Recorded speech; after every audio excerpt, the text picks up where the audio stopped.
Hey guys, what's going on? Underground Geek here. So, I had another late night at work, very tired, so I thought, what better thing to do than make a video?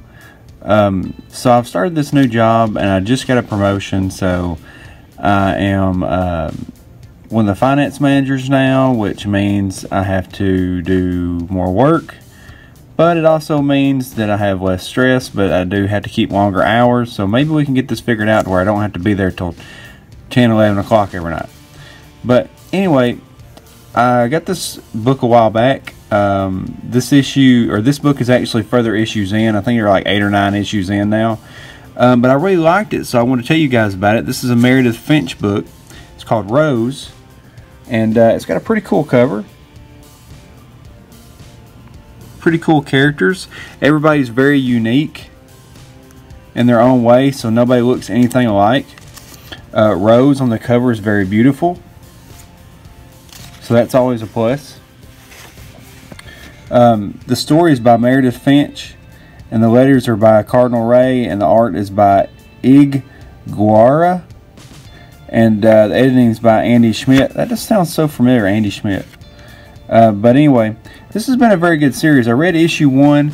I couldn't find issue 2, so I got issue 3. And it's a very interesting book. Basically, you've got this world of fantasy. You have these people that use magic, and the people that use magic have white hair. And so there's this evil queen that's killing all the magic users, so people are disguising their kids by decoloring their hair. And now Rose is on the wrong side of an evil queen. So this is 10 years ago. We have this master here and his guardian cat. Yeah, his guardian. They call him something else. Yeah, they call him cats with KH and a Z.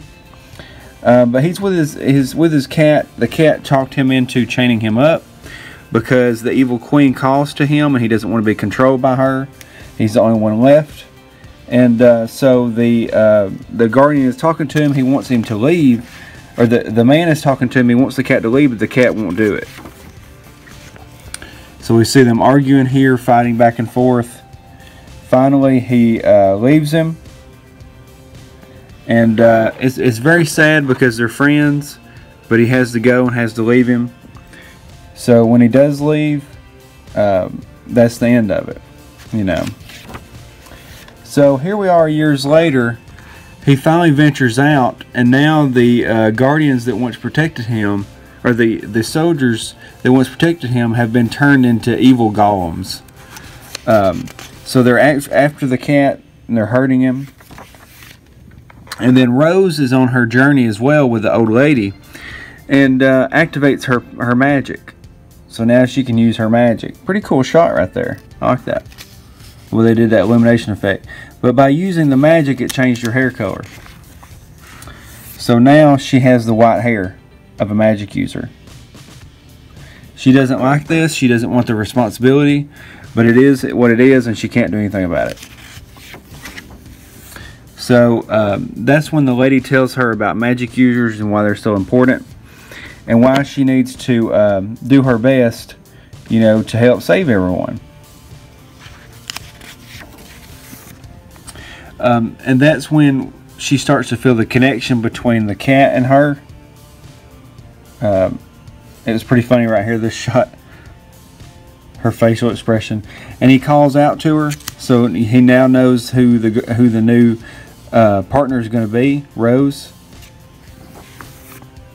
And so then the bad guys are on her trail, and now the bad guys have figured out who to follow to get back to Rose, which is some of her friends. So it's not a good time. It's, you know, things are getting hectic, things are getting dangerous. He says nothing should be growing here so soon after a fire. That's where she used her power. He says, looks like I'm not the only one hunting for a little magic user. Sees the arrows, and says if the queen finds out she has magic, no, we're going now. And he's like, good, I wouldn't want to wait. Very creepy. So at that point, the old lady takes her to a house that has a lady living there, but the lady's son was also killed for being a magic user. So she's not very happy to see her. They get into it. Rose has to use her power to stop her. She thinks that she's hurt her seriously, but she's only stunned, so she felt good about that. And that's when the lady takes her downstairs to like a secret armory. From there, she gets her new outfit. And that's when we finally get to see Rose in her costume. And it looks great. I like it. Yeah, it's got that nice Fable look to it. It's a nice shot here. It's cool. So from that point, they go to leave, but the lady has now woke up and she has gotten some people with her. She's gotten some backup. It says, "You're not going anywhere." And then that's where it ends. And the next issue is Next Month, An Unlikely Ally. We get the shot there of the next comic cover. Pretty cool cover there. So yeah, pretty cool. So yeah, I think this issue is a pretty good issue. It's fun. It keeps the story going. The artwork is pretty good. Meredith's writing is pretty good.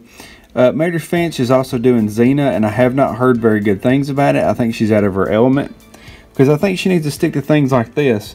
Things that you don't have any boundaries on, you can kind of do what you want with, because she seems to do better on that kind of stuff. But the artwork's fun. It reminds me almost like of a Jim Henson book. Very Fable-ish, very fun. All the characters are very distinct looking. None of them look the same. We have a main character that is a pretty lady that is going to learn to be brave. She has a good personality. She's not like a sociopath or anything. I do get tired of the female leads so often in books now, but this one actually works out, and it's actually a pretty good book. I mean, what's not to like about her? But aside from that, let's talk about something else here. So this book had a little bit of a preview of another book. Let's see if I can get to it here.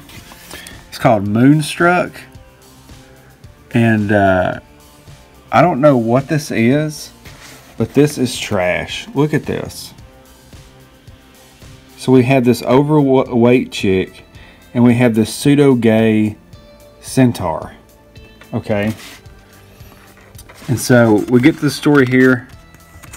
She's got coffee, and we get this weird shot here. We have the pseudo-gay, super gay centaur acting very strange. The way they do the art is just weird.